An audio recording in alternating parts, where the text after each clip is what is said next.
Selamat datang. Selamat datang. Selamat datang. Selamat datang. Selamat datang. Selamat datang. Selamat datang. Selamat datang di podcast Cerita Orang Dalam.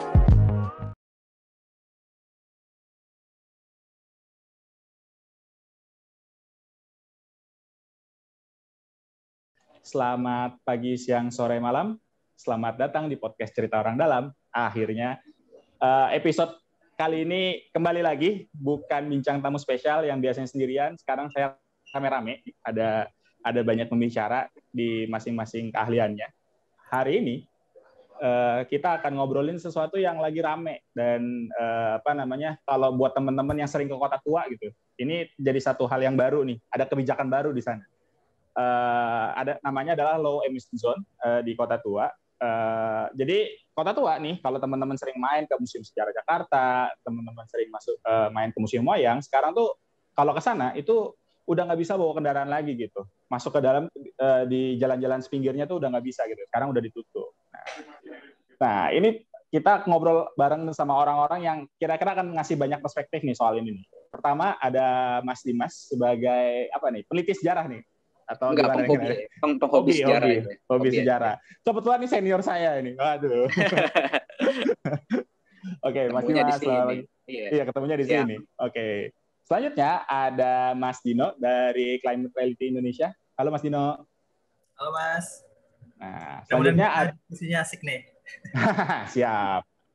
Mas Dinonya lagi di luar angkasa nih kayaknya. Waduh. Oke, lanjut lagi ada Mbak Yulia dari TGPP Pemprov DKI Jakarta. Halo Mbak Yulia. Selamat siang. Siang. Nah, lanjut nih. Oke, tadi kan kita ngomongin low emission zone di Kota Tua. Kita ke Mas Dimas dulu deh, mungkin yang pertama. Sebenarnya kalau kita secara singkat ya, kira-kira Kota Tua tuh awal mulanya tuh gimana sih? Maksudnya, apakah dulunya ya memang udah jadi orang rame di situ dan orang banyak berkeliaran di situ atau gimana tuh? Kalau mungkin secara singkat di Kota Tua sebenarnya awalnya gimana sih?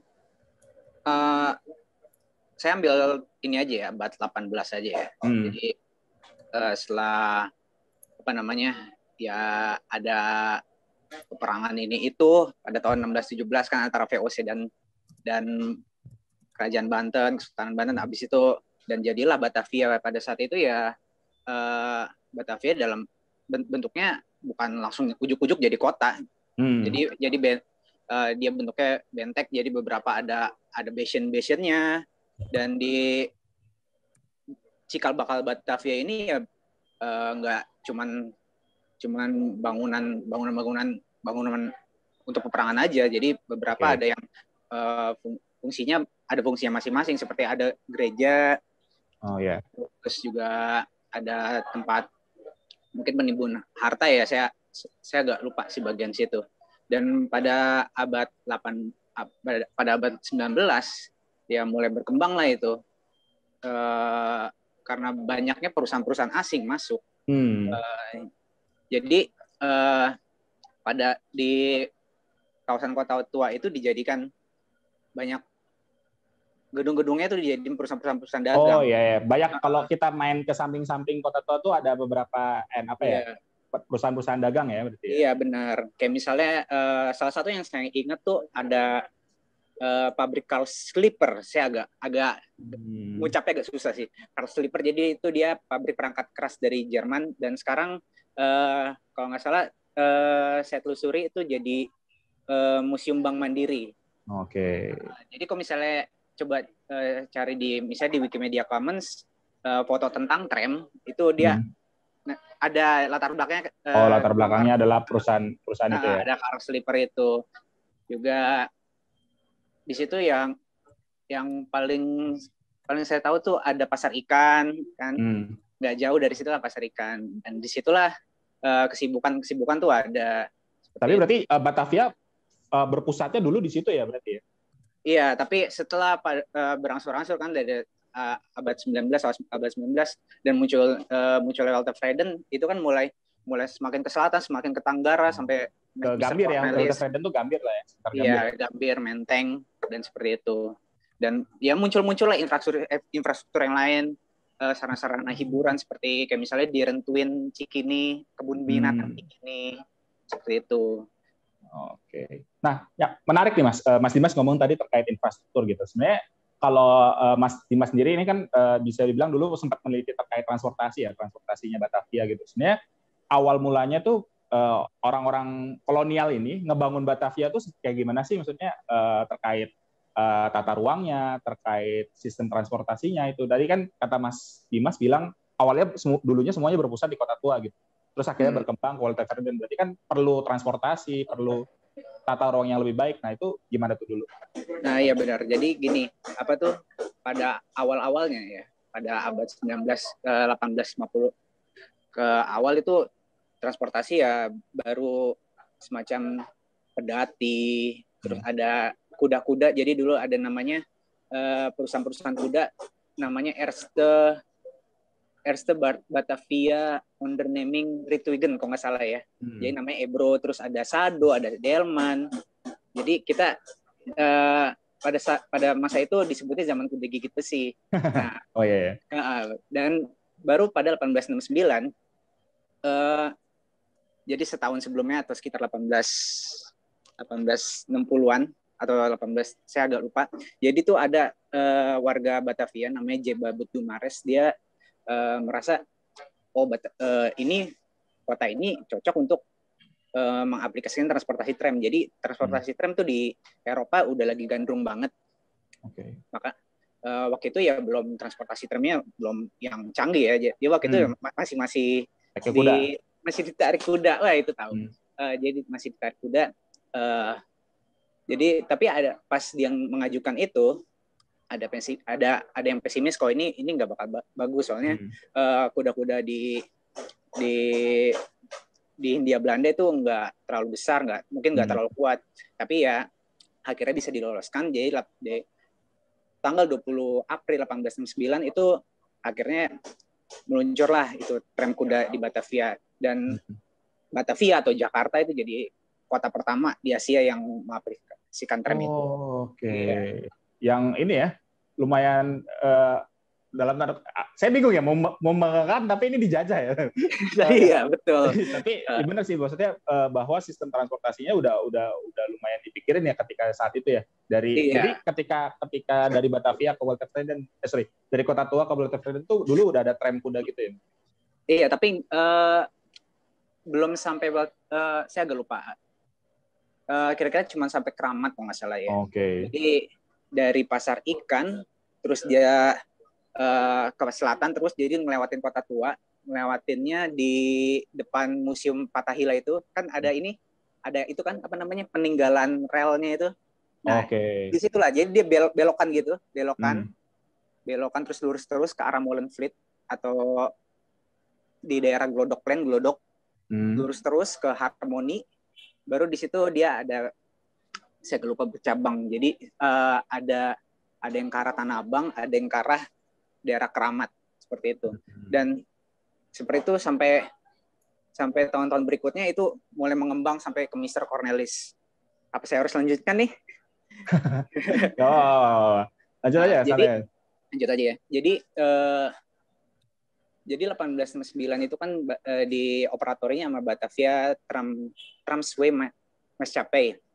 Tapi ya karena tram kuda itu kan masanya sangat sebentar ya, soalnya karena banyak permasalahan pada masa itu. Kudanya banyak yang mati, jadi pernah ada suatu kasus 1872 kalau nggak salah. Jadi sekitar ada 200 atau berapa kuda gitu yang mati dalam setahun. Juga karena akhirnya itu jadi pindah ke listrik itu berarti ya, Mas? Belum. Gimana ya? Saya lupa. Sorry, kok listrik apa? Uap ya? Uap. Juga selain banyak kuda yang mati, juga jadi kuda-kuda tuh ya, kuda-kudanya kan kuda-kuda kecil ya, dari Sumbawa, dari Medan, juga karena apa namanya urin kuda itu bau juga, jadinya kan jadi permasalahan juga karena ada relnya tuh kan rel tram kuda juga ke arah Tanah Abang. Jadi waktu itu Tanah Abang itu kan bukit ya. Dia daerah berbukit, jadinya dia kadang-kadang harus pakai kerbau mengangkut wagonnya, iya supaya lebih kuat. Baru ya setelah banyaknya permasalahan itu akhirnya mulai berangsur-angsur ke tram uap. Saat itu ya nggak langsung dimatikan ini tram kuda. Jadi kalau nggak salah, jadi tram uap itu 1881, tram kudanya itu 1882 kalau nggak salah ya. Saya agak lupa. Soalnya agak kurang tepat juga. Juga ini juga dari Batavia Transway Maskapai itu dia berganti ke Netherlands Indies Transway Maskapai sebagai operatornya. Gitu. Okay. Itu berarti kalau saya coba tarik lagi ya, berarti ketika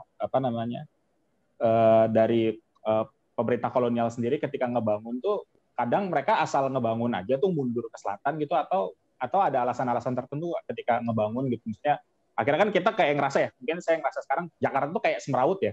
Maksudnya nggak tahu nih terkait sistem transportasinya, terkait jalannya, terkait tata ruangnya itu kan kayak agak kita yang orang sekarang bilangnya ini kok Jakarta dibangunnya gini banget sih, kalau ngelihat kota lain kayak nih kotak-kotak rapi dan segala macam. Kalau menurut Mas Dimas sendiri gimana? Kalau menurut saya pengembangan kota. Iya, kalau menurut saya ya seperti itu. Jadi kayak apa tuh? Ambil aja tempat yang bagus di mana, kayak misalnya orang Tanah Abang dengan Arabnya berkembang di situ, orang Tionghoa ada di Glodok ya berkembang di situ. Jadi mereka tuh jadi berkembangnya ya baik bangunan, baik apapun itu berkembangnya secara liar ya kalau misalnya kasarnya. Jadi ya jalur tram ini tuh jadinya mengikuti tempat-tempat yang ramai aja ya. Yang ramai aja. Dan juga menyentuh pasar juga kan. Nah, menarik nih. Tadi ada obrolan dari Mas Dimas bahwa tadi pembangunan Kota Batavia ini bisa dibilang bukan satu pembangunan yang terstruktur gitu loh. Nyambung ke Mas Dino nih, ketika kita ngomongin kan ada yang bilang gitu bahwa ya kalau supaya biar kita ramah lingkungan, rendah emisi gitu. Ketika ngomongin satu kota yang rendah emisi dan ramah lingkungan, harus kalau ngomongin kota-kota di luar negeri kan dibilang ya itu udah teratur gitu, udah terstruktur dengan baik gitu. Ketika kita ngomongin Indonesia, nggak bisa nih kalau kota Jakarta berantakan gitu strukturnya, transportasinya berantakan. Kita ngomongin misalkan kota-kota di Jakarta atau kota-kota lain di daerah Indonesia gitu.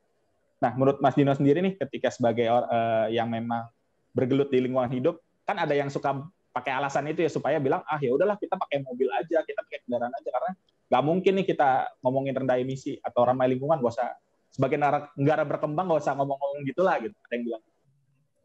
Itu gimana Mas Dino?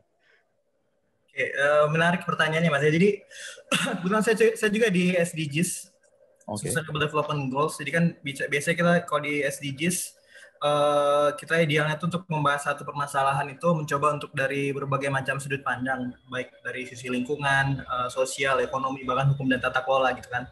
Nah, untuk bahas masalah Jakarta ataupun pola-pola pengembangan kota di Indonesia ini tuh menurut saya sangat menarik ya. Kasusnya tuh mungkin beda dengan pola pengembangan kota-kota lain di negara-negara lain di seluruh dunia ya. Jadi tadi Dimas sudah bahas juga.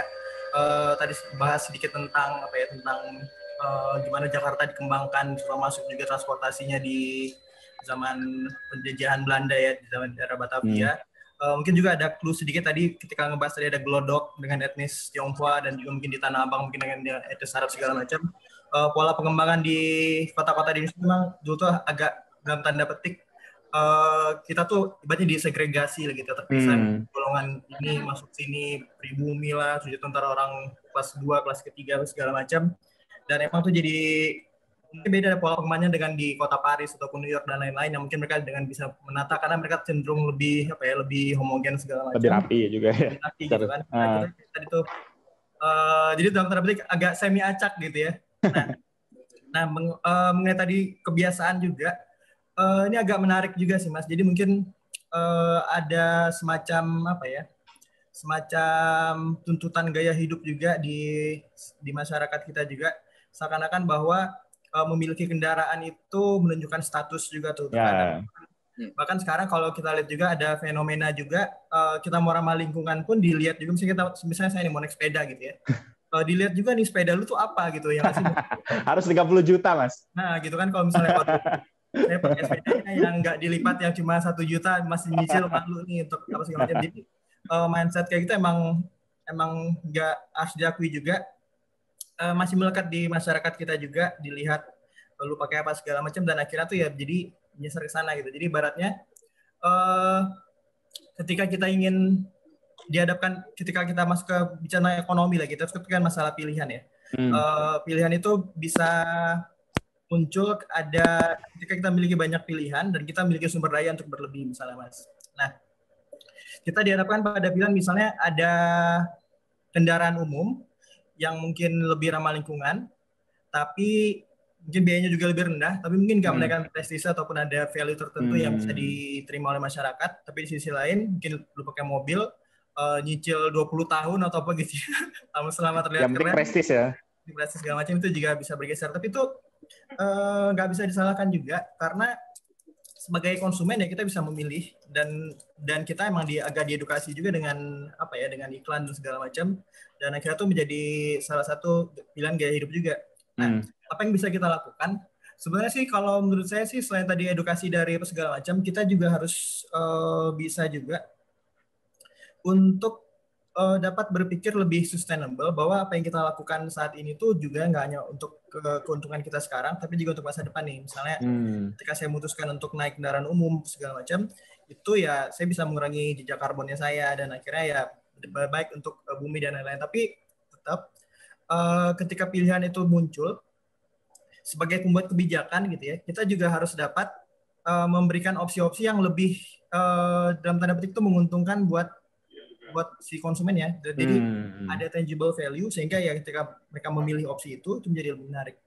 Nah ya, opsi-opsi misalnya insentif atau disinsentif itu juga bisa menjadi menarik. Kalau saya lihat sekarang, kebetulan ada teman ya, cerita teman kemarin itu, kalau di DKI kan kita udah ada ini ya Mas, penerapan untuk yang uji mobil lulus uji emisi atau enggak. Kalau iya.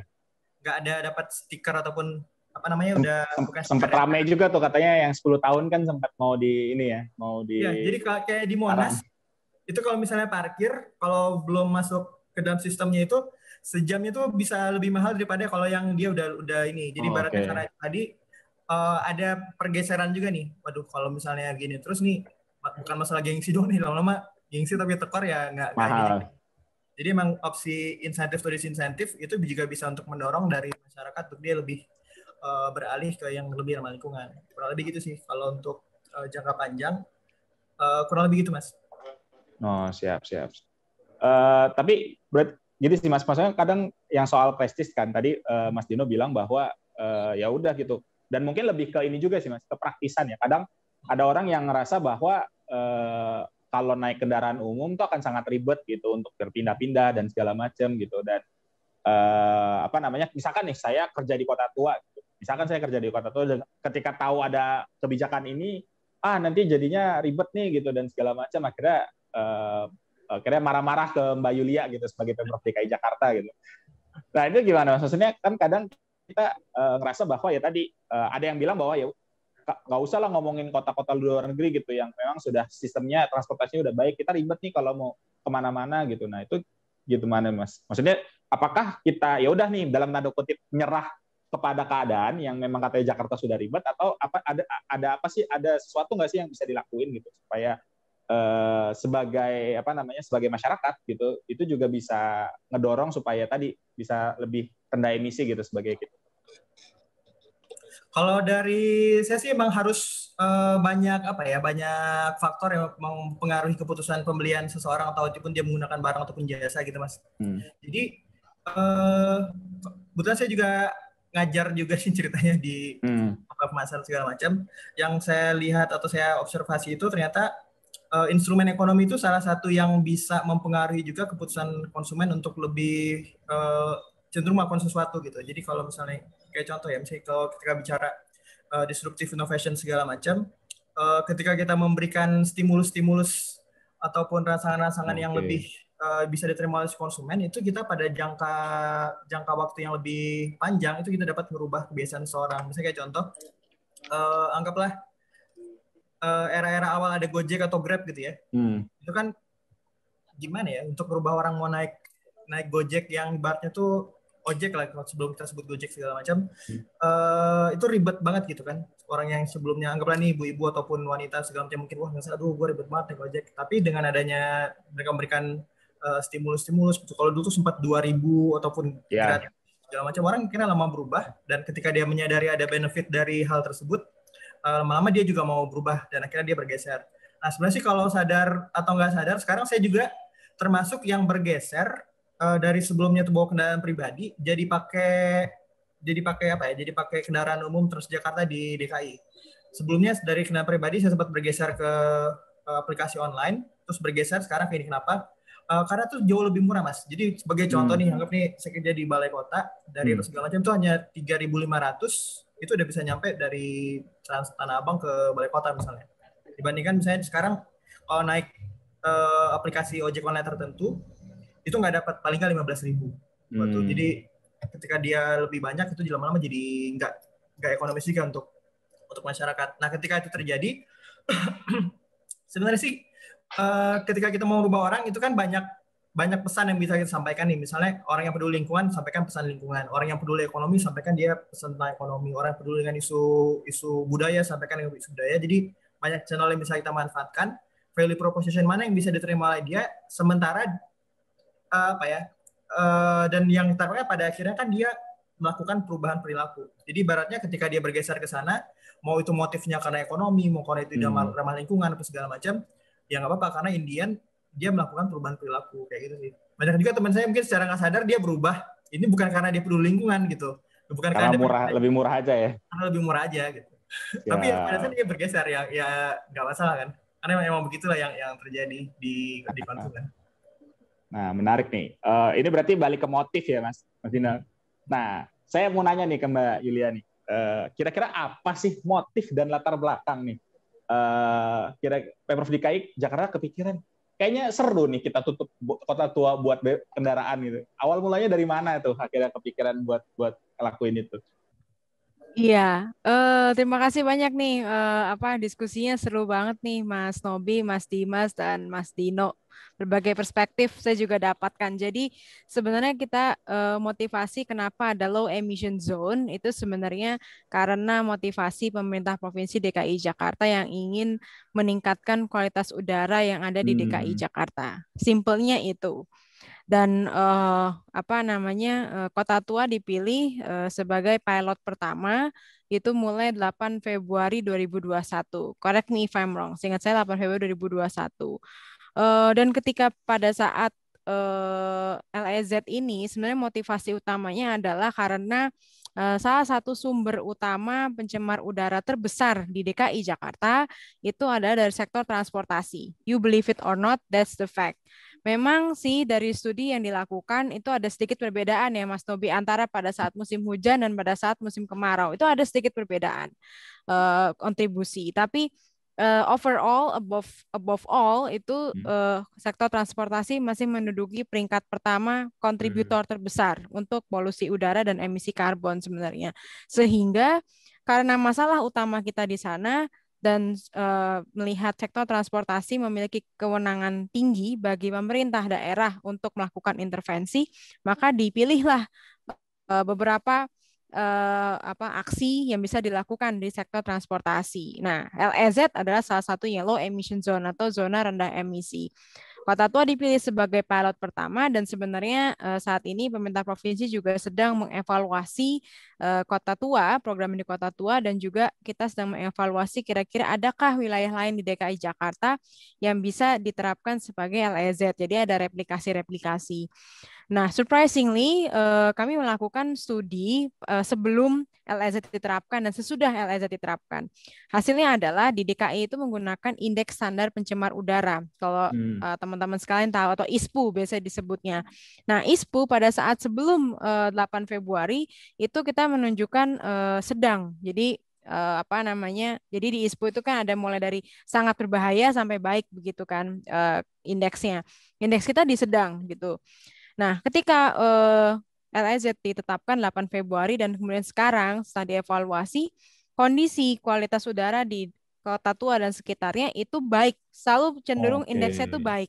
berarti kan ada dengan adanya LEZ ini kita memberikan dampak pada peningkatan kualitas udara. Ini motivasi kita nih tercapai. Itu satu. Dan surprisingly ketika saya juga berbincang-bincang dengan pelaku usaha pariwisata yang di Kota Tua, karena Kota Tua tidak lagi sebagai hanya tempat sejarah, betul kata Mas Dimas tadi, tapi juga menjadi tempat wisata kan bagi warga Jakarta dan sekitarnya. Nah, jadi banyak sekali pelaku usaha mulai dari hotel, kemudian akomodasi di situ, hotel atau akomodasi dan juga restoran dan kafe. Nah, dari pelaku usaha pariwisata mereka sebenarnya menyambut baik gitu adanya LEZ. Menurut mereka ini justru membantu usaha mereka gitu dengan adanya LEZ. Kenapa? Pertama, jadi lebih bersih makanannya. Jadi kalau kita menyajikan makanan di kafe-kafe kan, dan kafe bentuknya luar ya, teras segala macam, itu menjadi lebih bersih.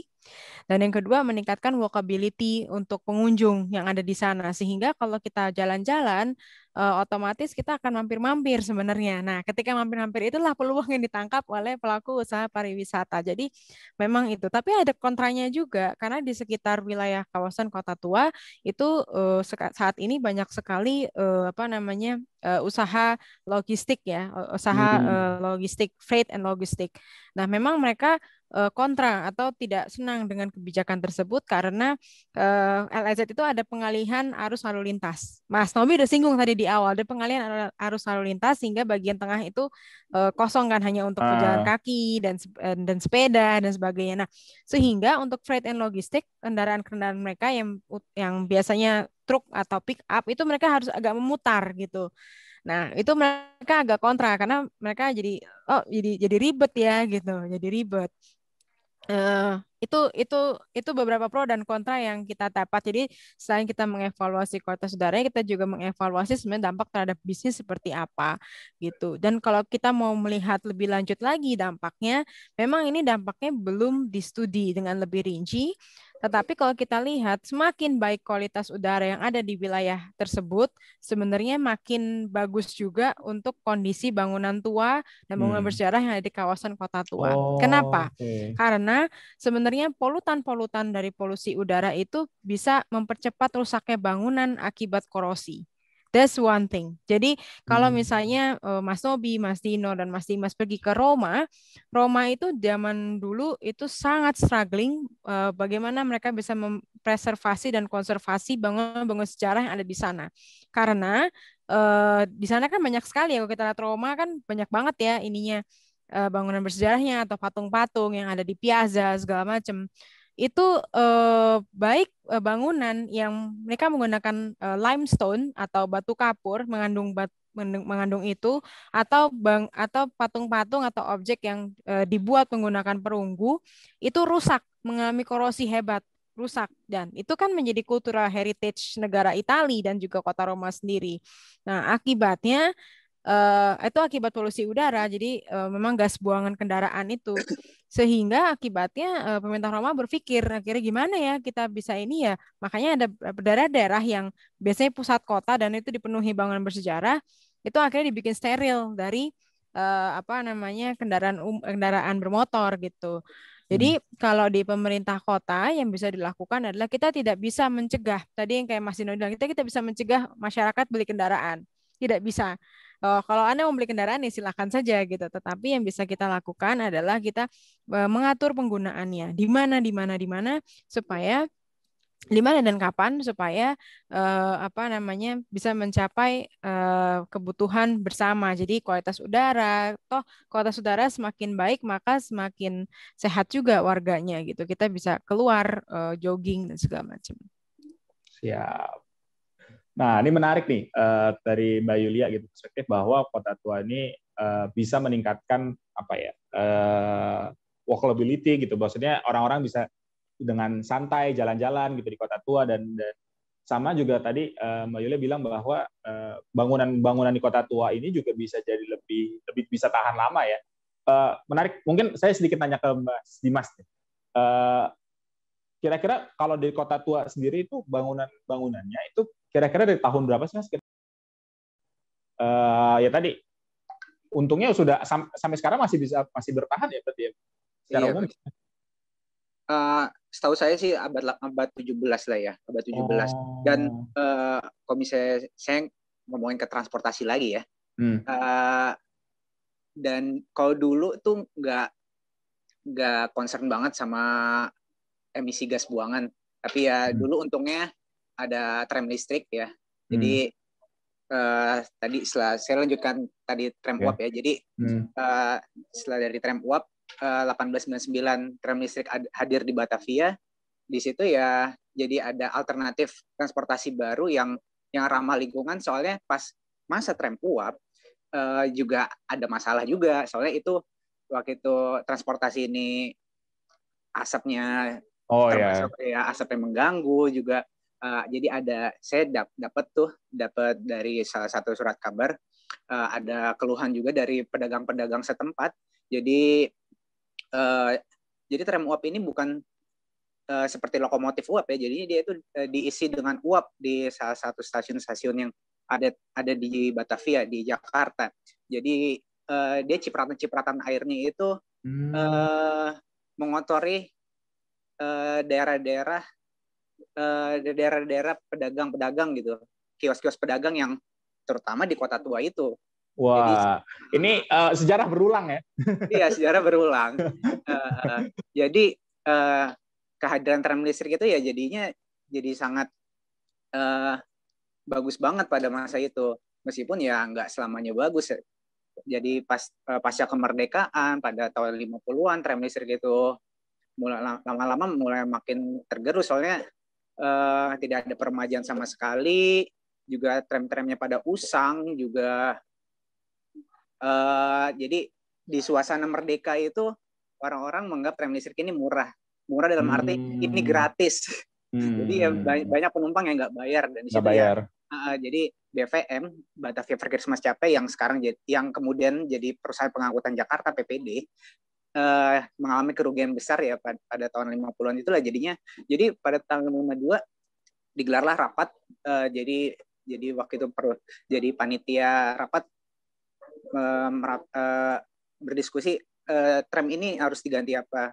Jadi waktu itu mau diganti ada ide mau ganti bus troli. Jadi bus troli itu bus listrik juga. Jadi dia ya bebas polusi lah ya. Tapi ya sayangnya tuh dia ini udah tram listrik malah jadi balik lagi ke bus ya, malah jadi bahan bakar lagi ya, bahan bakar. Enggak, tapi itu listrik. Itu listrik. Jadi dia ada bus, ada pantografnya di atas. Jadi dia tetap itu diaplikasikan juga di Penang Malaysia sama di Singapura, di negara tetangga, dan di periode yang sama tahun 50-an juga. Jadi tapi ide itu tidak diloloskan soalnya makan biaya juga, dan Indonesia tuh lagi kedapatan bus-bus potongan-potongan harga dari bus-bus luar, dari Australia, dari Hongaria, seperti Robur. Dapat bus murah ya, dapat bus murah ya. Dari Lelen itu sekitar 250 unit atau berapa gitu. Ya jadi seperti itulah tram listrik itu tergeser baru dan diganti oleh bus yang ya polusi. Tapi mau gimana lagi, murah dan Indonesia tidak bisa meremajakan tram, dan juga uang.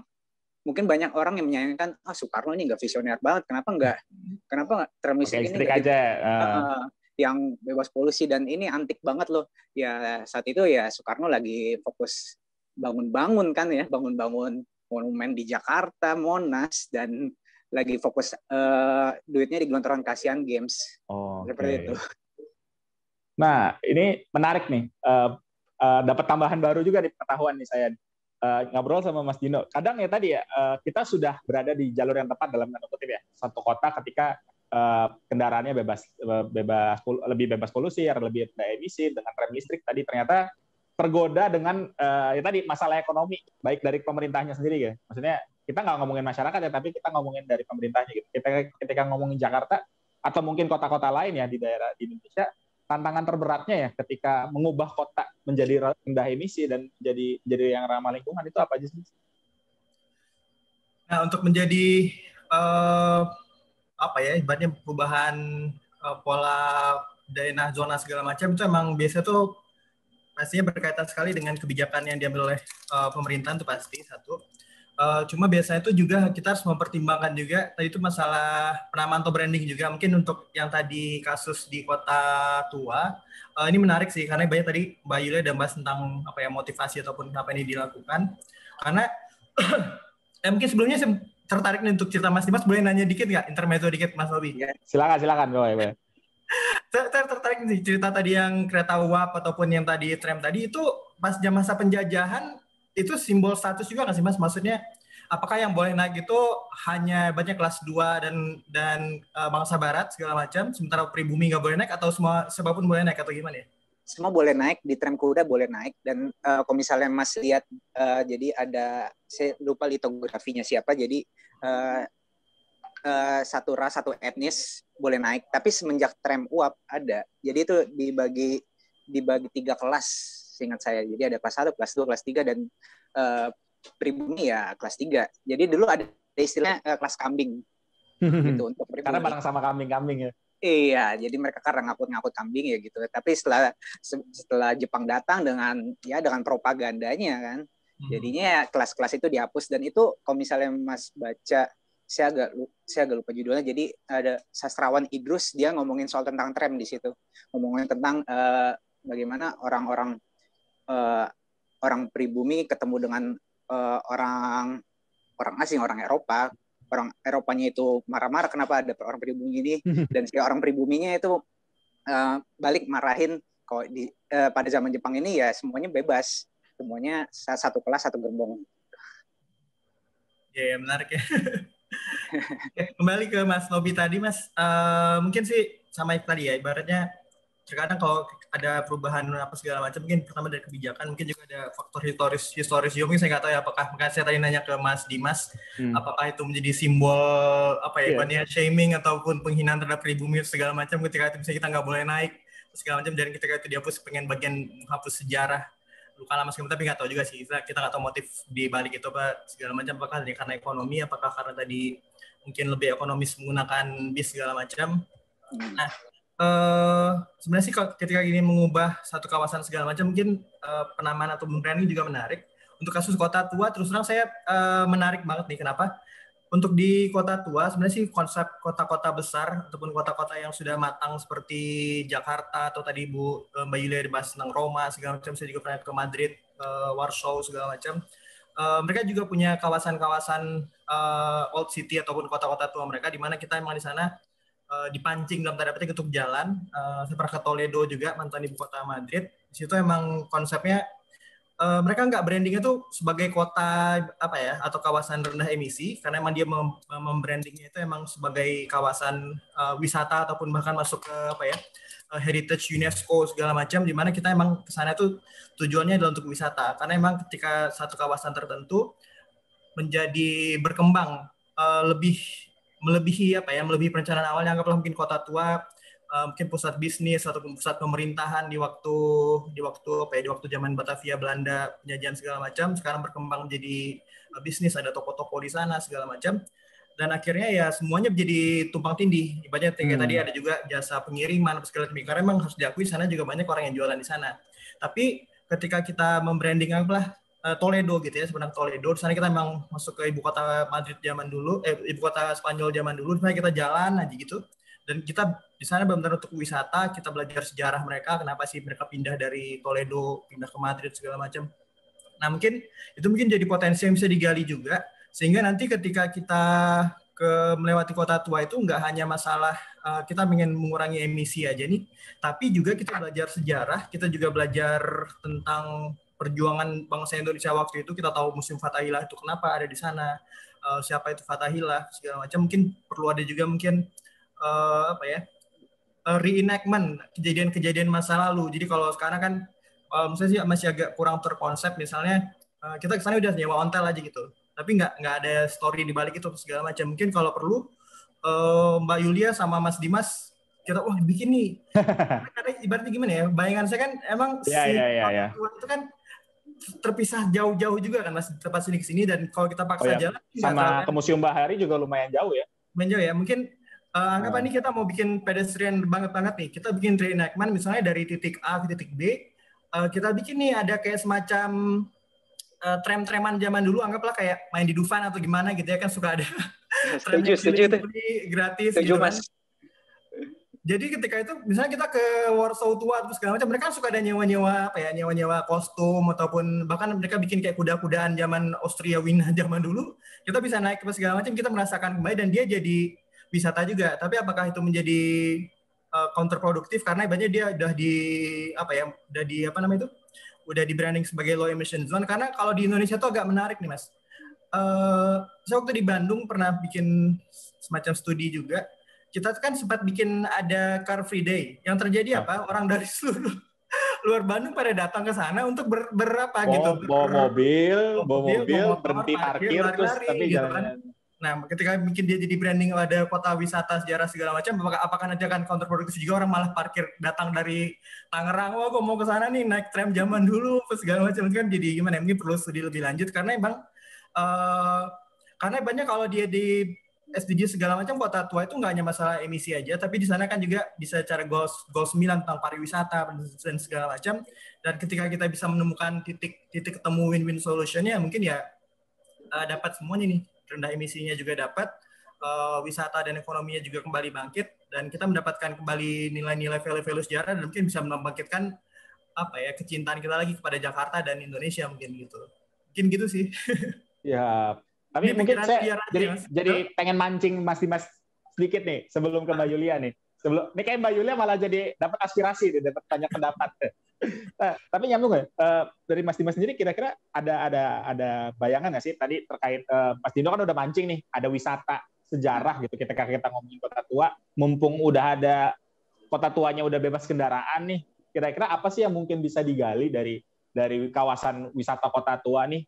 Baik entah mungkin Kota Intan atau jembatan Kota Intan maupun Museum Bahari ataupun kota tuanya sendiri, itu gimana? Mungkin bayangan Mas Dimas kira-kira apa sih yang bisa digali gitu, apa yang bisa dikembangkan di sana?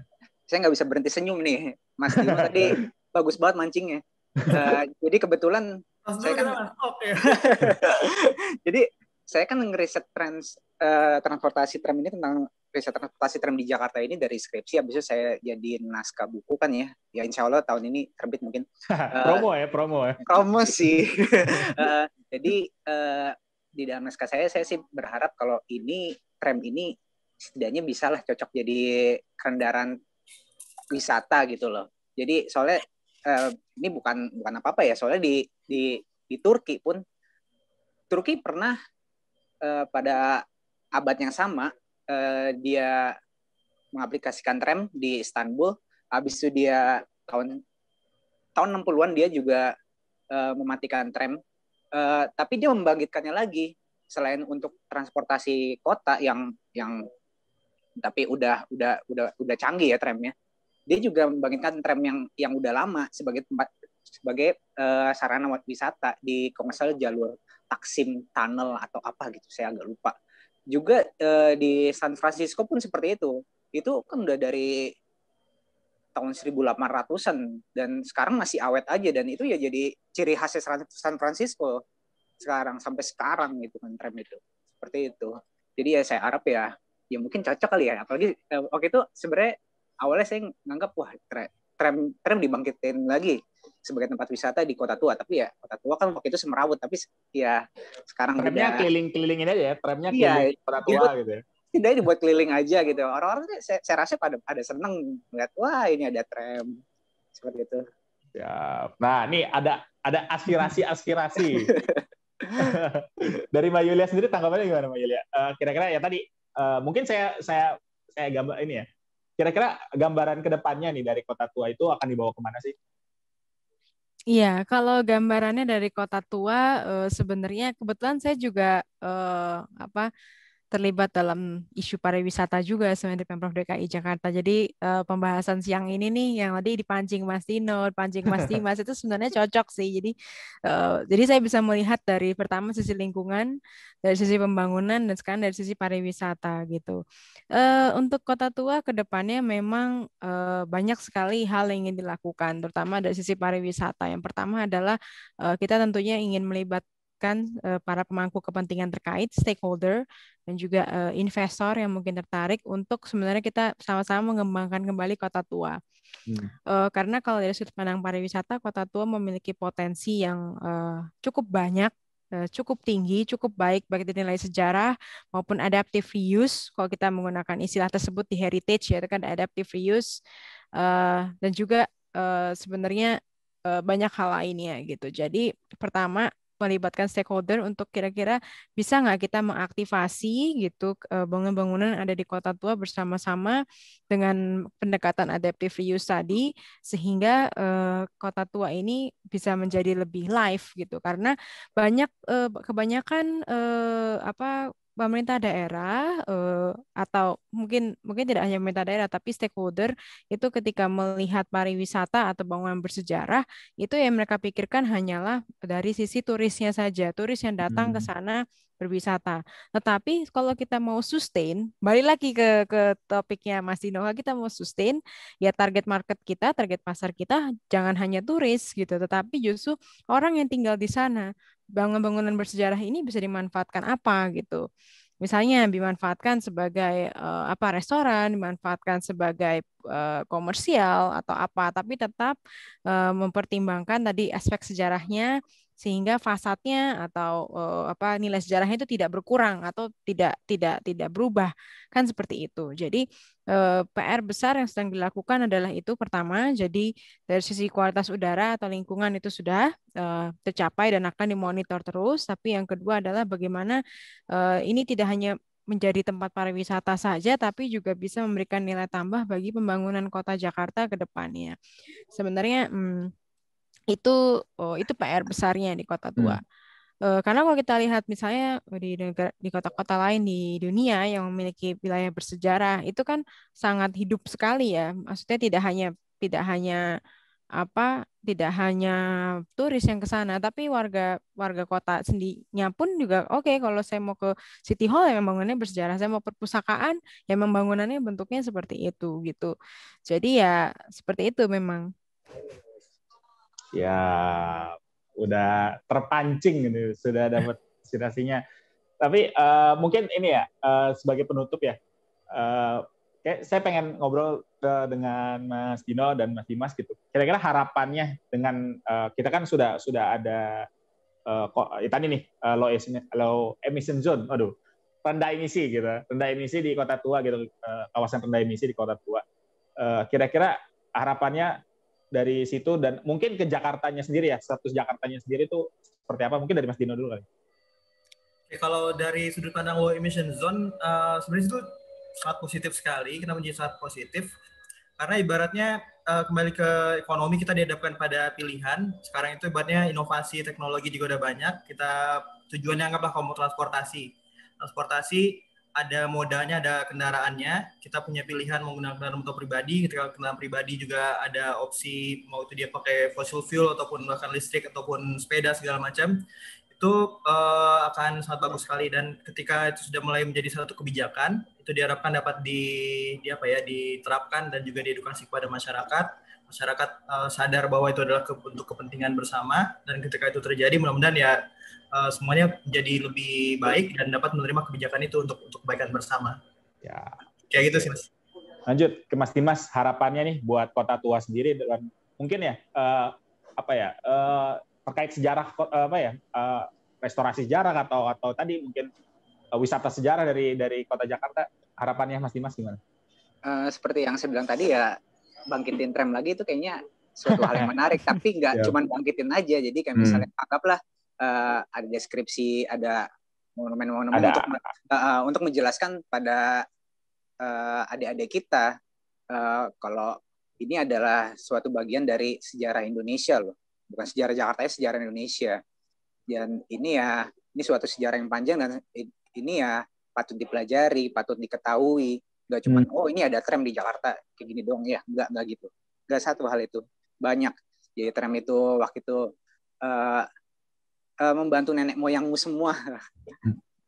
Seperti itu. Siap. Itu tadi tram itu tadi Jakarta Batavia adalah kota pertama berarti ya?